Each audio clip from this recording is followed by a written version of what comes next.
That's Fire Diamond T positive, the Fire Diamond T positive.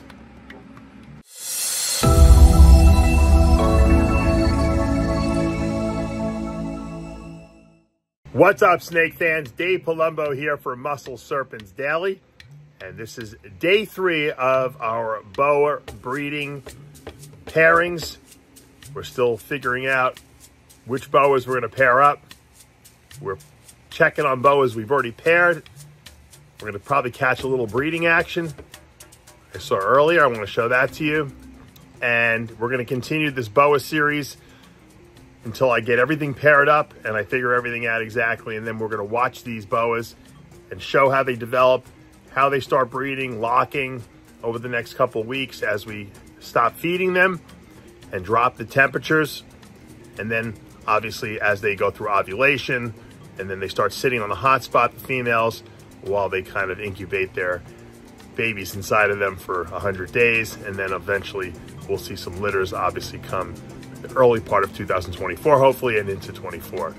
So it's an exciting time here at the facility. Let's go in and take a look at some boas. All right, I showed you guys this pair the other day and they really weren't locked. They were just kind of, the male was riding the female. I don't want to startle them too much, but this is definitely a lock. So this is my motley Palo Albino het leopard female. Her name's Pinky, and beautiful snake. Got her from Joe Consolini back in the day, 8 years ago, 9 years ago. And this baby, I produced this male. He's breeding her.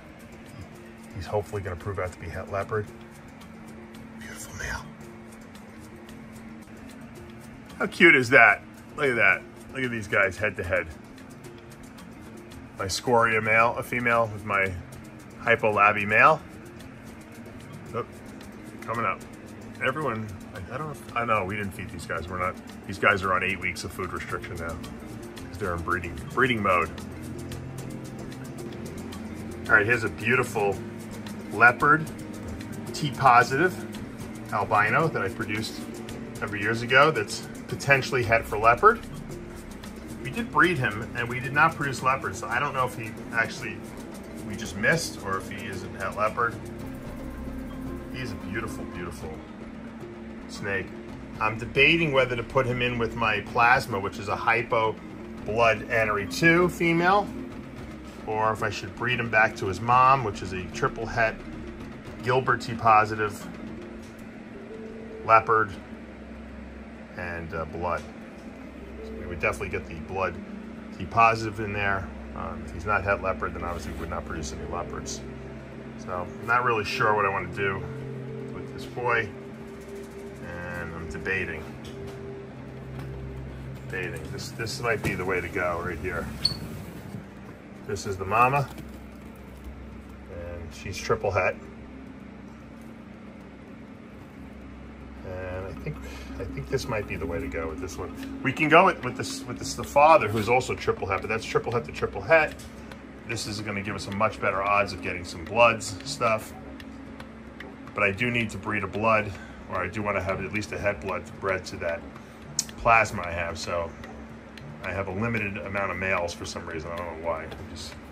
I have more females than males, and at least breeder-ready males, I should say. I really love this guy. He's looking really nice.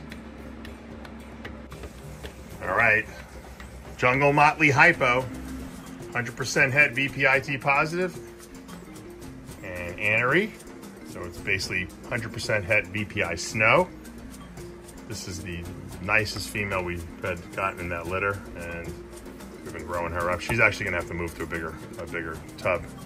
She's growing way faster than I thought, so this is good. We need VPI women, or even het VPI women, as you can see, because we have males that are ready to breed and we don't have females. So we have a couple that should be ready next year. This girl's gonna obviously take probably 2 years before she's ready to go. I don't think she's gonna be ready next year. She's a little behind. Originally I was gonna sell her, and then I decided to keep her at the last minute. So she wasn't being fed as heavily. Here's a beautiful male that I produced. You know, I showed you a really nice male that I was debating where to put him in, who to breed him with, this is a baby from a similar, it wasn't the exact parents, but it was litter mates of the parents. This is Blood, also what I consider to be Gilbert T positive. And then it's possible Het Leopard. This one's got bow tie saddles, however, I think this might actually prove out this boy to be Het Leopard, whereas the other one hasn't proven yet. May never prove. This one's a lot redder too, a lot richer, cleaner. There's also Hog Island blood in these boas, in this whole line, and which is what can be tricky, because that other male I showed you might not be T positive. He might not be Gilbert T positive. He might actually just be light colored blood because of the fact that there's Hog Island blood in there, and that's always makes things a little tricky. Here's another potential breeder that I haven't even thought about who I might put him with. He's ready. He's a 2-year-old.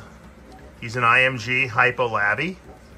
So that's the increasing melanistic gene that will never really totally express itself in this snake because of the hypo gene and the labby gene. Both are lightening genes. It will lighten up color. And so they kind of will fight that IMG gene off quite a bit. And look how beautiful this guy is though. I got to figure out who I want to put this female with, or who I should put this male with. Put female. I don't know. I almost think I should have put him. I can still do it with my labby Het Sharp, which I just hate to waste the Sharp. I really want to produce some Sharp albino labbies, but imagine a crystal with IMG in it. What would that look like? That's got to be pretty cool. So we'll be thinking about him over the next couple weeks. I think we still have a little bit of time. He's not huge. I don't even know if he would do the job. You know, sometimes they have to be a little older. He's not huge. He definitely has maturity on him and he has the age on him, but I just don't know if he's ready. All right, here's my Onyx Inca. Great combination. Double het for Honduran T positive and Nicaraguan T positive. Man, I can't wait till this girl gets a little bit more size and can breed. I have a male waiting for her. I have where's my male? My male is a Onyx double het. So if we breed Onyx double het to Inca Onyx double het, we can produce Super Onyx, Inca, Honduran T positive and Nicaraguan T positive. Imagine that. Holy, I bet it would look like a T negative. And the great thing is it would look like a T negative, but it would stay small, super dwarfy small. And that would be special. We can produce like a T negative looking albino boa that stays super, super small. I think we have a winning ticket there. It's going to be a lot of odds we're going to have to beat though on that breeding. So we're going to keep growing her up. Probably be another 2 years though before she's ready to go. Ah, look at it. There's no breeding action there, but that's Fire Diamond T positive, the Fire Diamond T positive. Will they be my first Fire Diamonds to actually breed in my facility? Isn't that crazy? I've produced a lot of slugs. I have yet to get a Fire Diamond to breed in my facility. It's the only morph I haven't gotten to go. And pied, of course, but who knows if that's even gonna ever happen. But look at that. That's a cute little picture right there. What do you think?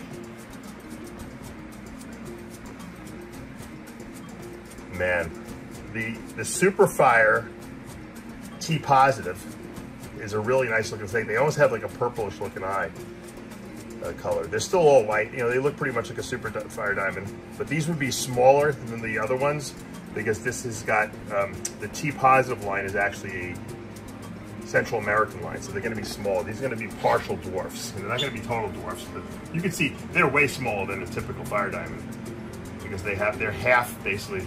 They're half-breeds. Half their blood comes from Central American boas, which are dwarf boas, and half their blood comes from Colombian boa. Actually, not even Colombian, who knows? Fire Diamonds are kind of Amarali, but they get big, so it'll be interesting to see what these guys produce. If they produce, you know, this is one of those, I'm not sure if they're old enough to go deals, but we'll keep an eye on them. All right, guys, that's going to do it for today here at Palumbo's Pythons and Boas. Hope you enjoyed today's video. I know I'm really getting into the boas this past couple of days, and I figured, you know what, let me show you what I'm doing pretty much in the facility all day long. Pablo's obviously been cleaning and you know, changing out things. He's been working on the ball pythons. Starting tomorrow, actually, we're going to start pairing up ball pythons. So I have ball pythons with females, but that's kind of, these are the females that didn't go from last season.